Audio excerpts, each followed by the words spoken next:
apologize. I just looked at the clock and the clock time has got away from us. So we're going to draw things to a close. Afterwards, you're more than welcome to talk at length with the candidates if you have some further questions. At this time, we're going to have closing remarks. There'll be 2-minute closing remarks. And help me out. Who went first? GT went first.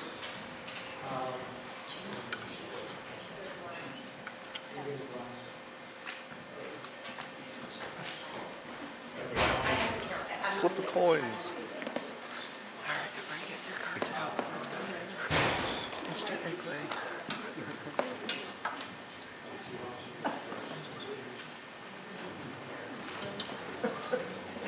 Well, thank you very much, everybody, for being here. And I want to thank Kerith in this election, my opponent, for being here, for engaging in our democratic and political process.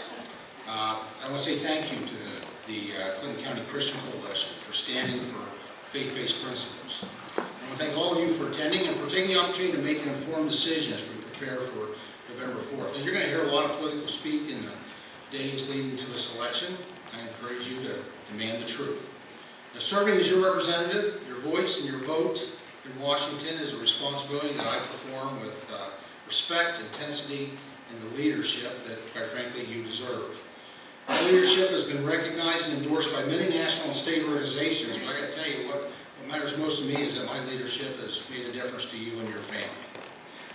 Greater access to education and training that leads to good paying jobs. Greater job opportunity here at home so your children can find opportunity here in Clinton County and with jobs and go on to raise your grandchildren right here in Clinton County. Greater health, safety, and success for our sons and daughters serving in our nation's military and for all veterans who have served and returned home. Greater economic security as we can't spend what we don't have. And greater energy security as we fuel America's future with efficiency, homegrown natural resources, and research.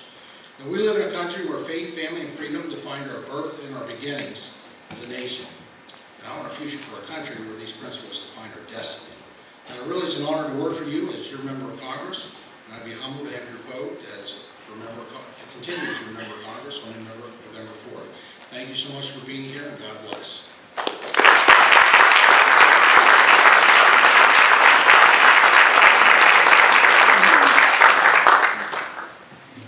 Thank you for this, Pastor, for organizing this. I understand you've done this for years now, and I think it's an integral part of our system that we take part in our democracy.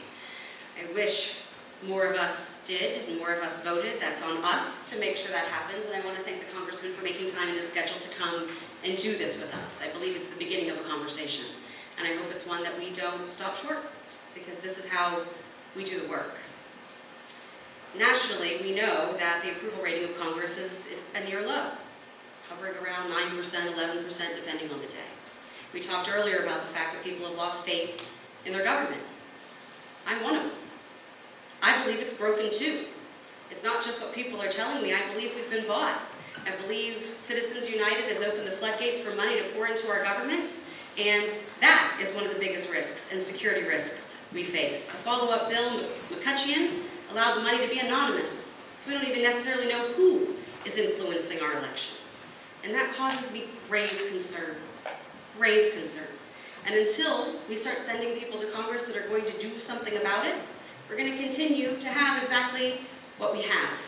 I appreciate the service of the men and women that go to Congress. I recognize that it is an exorbitant amount of time. However, they were in session 114 days last year. This year, they're on 7 weeks of vacation.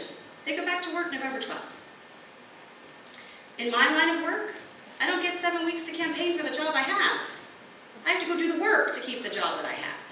And I don't put all of this responsibility on Congressman Thompson. It's not he alone, but the system is broken. And we need to start sending people that aren't going to take the money from the special interests, that are going to stand up for the folks of the 5th Congressional District and say enough. And I'm asking for the opportunity to go do that and advocate for the folks that live here, because the system is broken for us.